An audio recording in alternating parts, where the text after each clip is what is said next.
So we start a new topic. A new topic is about solving simultaneous equations, simultaneous linear equations. So after a couple of topics on quadratic equations, we're back to straight line graphs, linear equations. Now, when we had to solve the quadratic equations, to find the solution meant to find where the quadratic equations crossed the x-axis, okay? And that's what solution basically means when we talk about graphs and equations. The solution is where the two lines cross. Okay, so the solution in this situation is the coordinate, because there's only one point where the two lines cross. Now, it might be a whole number coordinate. You could get them to cross right there, and they could be decimals. They don't have to be whole numbers. Most of the questions you're going to do, pretty much all the questions you're going to do are going to be whole numbers, but in the real world they can have decimal solutions. Okay, so it could be decimals. Just be aware of that. So we've got two lines here. The red line is y equals x minus 2, and the blue line is y equals minus x plus 8. I'm going to tell you that they cross, they made at right angles, even though the graph doesn't look like they're at right angles. It's because the squares aren't quite square. They're actually meeting at right angles, which we can come back and talk about right near the end of this video. So those two lines cross at the point 5, 3. Now when we say the coordinates, the x coordinate first, the y coordinate second. So x is 5, y is 3, and that's where they cross. So let's just try something. Let's just put x equals 5 into this equation, at y equals 5 minus 2, which is 3. So good, yeah, that's the point 5, 3. And we'll just, in this one, we'll put an x equals 5 into this one. So that means y equals minus 5 plus 8, which equals 3. So yes, they both go through that coordinate 5, 3. So because both lines go through that coordinate 5, 3, that's where they cross. There's no other coordinate where they could possibly be the same. If we put x equals 2 in here, we get y equals 0, and x equals 2, we get y equals 6. So just a little bit of how this all works. And it's good, you need to have that wide knowledge of what's happening. We've got x and y values. This is a relationship between the x and the y. Okay, so we put any value of x in and we'll get a value of y. When it's x equals 5, we get y equals 3 for each of them. So we'll go into it a bit further. We're looking at an example. We want to check. So we've got these two lines. 2y plus x equals 12. So that's another way of putting it. We could also write this equation as 2y equals minus x. I'm just subtracting the x plus 12. And we could write it, 2y. Then we could write as y equals, if you divide everything by 2, minus x on 2 plus 6. Okay, so that, and that are all the same equation, just in different formats. Okay, but that's the red line. The blue line is 3y minus 2x equals negative 3. And we're saying these two lines cross at the coordinate 6, 3. And we want to check that this coordinate is a solution. Okay, so we're looking at, this is similar to, this is similar to example 2 in the textbook. And if we want to check it, first of all, we're going to take this equation. So 3y minus 2x equals negative 3. Left hand side, right hand side of the equals. So we're putting in 6, 3. So y is 3. So 3 times 3 minus 2 times 6 equals 9 minus 12, which is minus 3. So yes, left hand side equals right hand side. Okay, so this line, we've just proven that the blue line goes through the point 6, 3. What? What about negative 3?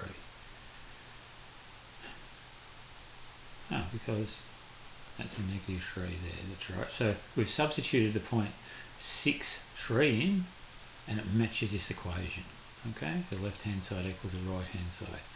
So now we're going to do the same with 2x plus, sorry about that, 2y plus x equals 12. So we're going to put in 6, 3 into here, so we're going to go 2 times 3, because y is 3, plus 6.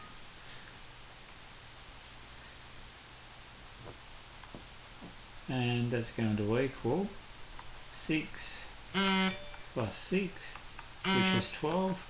So once again, the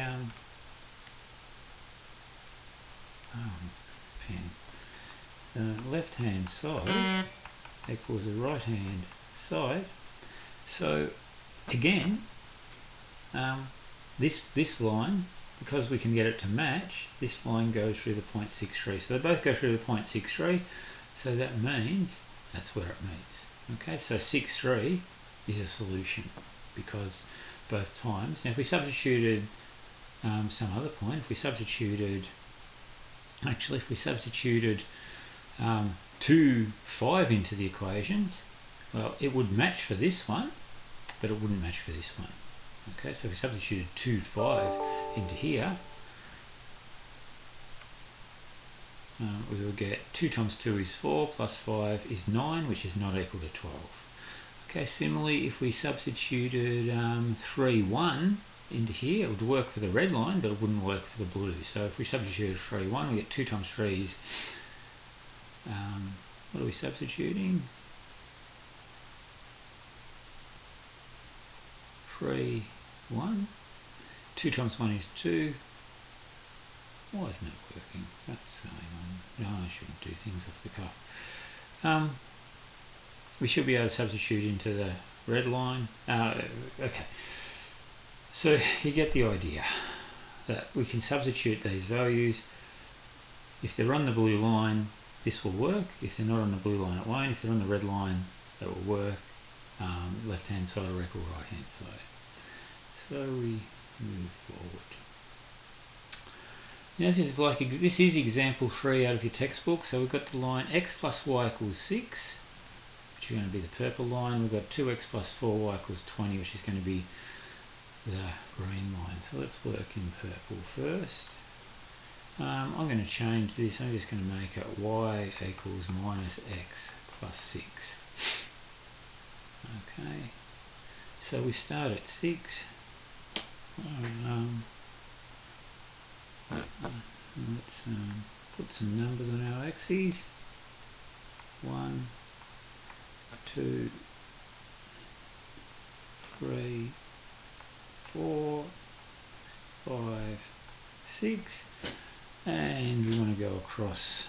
We need to go across to 10, so we're going to call that 2, 4, 6, 8, 10. Notice I've got a double spacing up here. I only got single spacings, 1, 2 here. As long as we're consistent on each axis, that is fine. Okay, as long as we have to be consistent on the axis, the spacing. Okay, and this is our 0 point. So we start at 6, and this is the purple line. So we start at 6, and we're going minus 1x. So we're going down 1 and across 1. Down 1 and across 1. Okay. Down 1 from 4 to 3 and across 1. Down 1 and across 1. Down 1 and across 1. Down 1 and across 1. And now I'm going to have a go at putting the purple line, wish me luck, putting the purple line on top of that.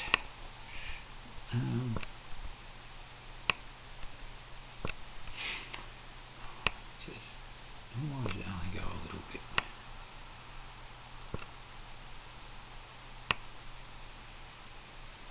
So there's the purple line.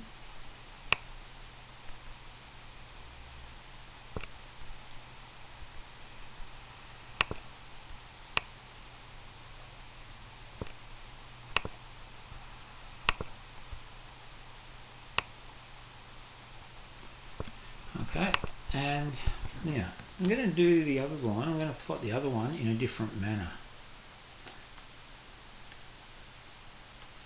So what we're going to do, we're going to use the intercept method. So I'm going to put, first of all, I'm going to put x equals 0. So x equals 0 will be the y-intercept. So x equals 0, we get 4y equals 20. So 4 times y equals 20, y equals 5. So y equals 5. And then we're going to put y equals 0. Y equals 0 will be down here along this line, which will be the x-axis. So we get 2x equals 20. So 2 times 10 equals 20. X equals 10. And we go there. We've got our 2 points. So that's a different way. So first way, gradient intercept. Second way is using just the intercepts. And let's have a go at putting the green line over the top. Oh, move that. Oh my goodness.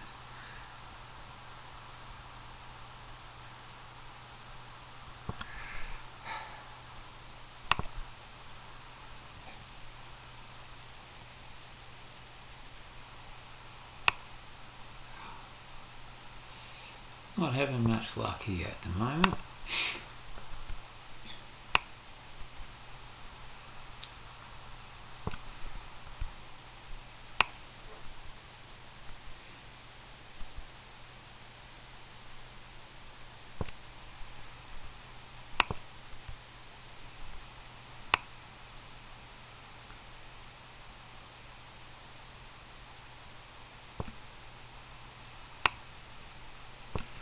Okay, now that you've been entertained by all of that, we have these 2 lines on here, and we can see graphically now, just get my pen back,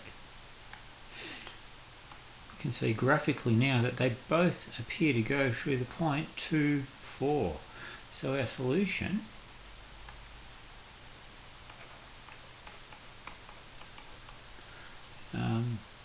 is x equals 2, y equals 4, or we will write it as 2, 4.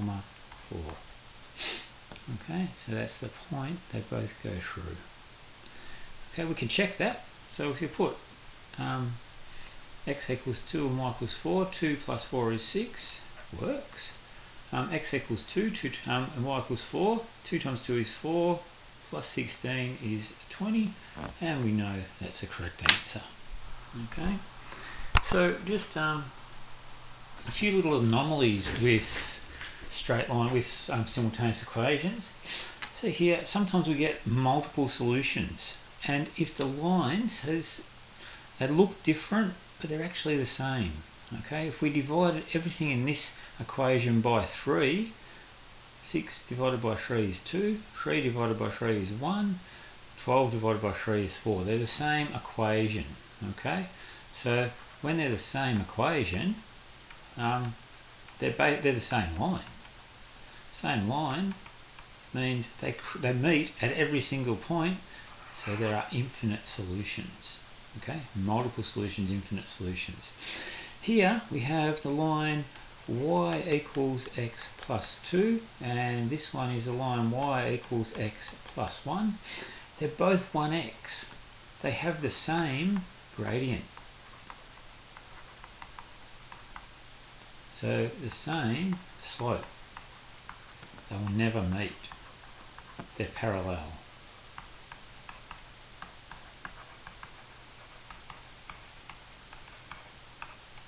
So there won't be a solution because they never ever meet.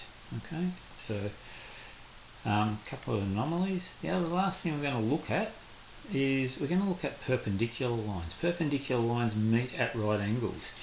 Now the rule for perpendicular lines, we've got the gradient here, m1 equals 1. The gradient here, m1 equals minus 1. So the gradient, y equals mx plus c, the number that the x is multiplied by is 1. Here x is multiplied by minus 1. Now so I'm going to call this one m2 actually. When m1 times m2 equals minus 1, the lines are perpendicular.